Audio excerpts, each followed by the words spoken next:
Ens trobem així en l'abocador de Xelva, que ja està clausurat, i hem conegut de la mà de l'alcalde i del seu equip de govern el projecte que tenen per instal·lar en aquest espai, que fins ara ha estat un espai degradat,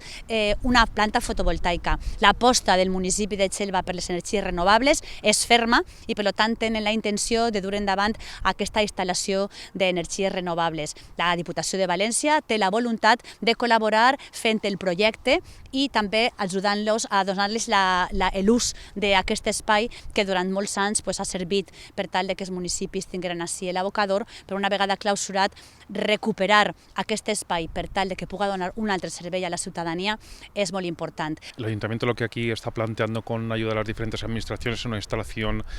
fotovoltaica para generar energía suficiente para el municipio y con ellos veamos de una manera drástica reducida la factura que venimos pagando. Es muy característico que en esta zona que estamos había un antiguo vertedero clausurado. El municipio de Xelva ha sufrido esas consecuencias y por tanto este proyecto es muy ilusionante porque por un lado va a permitir que los vecinos y vecinas paguen menos en su factura, pero también recuperar un área degradada. Evidentment, la col·laboració interinstitucional serà absolutament necessària per a que aquest projecte, que és un projecte ambiciós, siga una realitat, però estem absolutament segures que la voluntat de l'Ajuntament, així com de la Diputació, és la que és, ficar en marxa aquesta planta fotovoltaica i que trobarem el camí per tal de fer-ho realitat més pront que tard.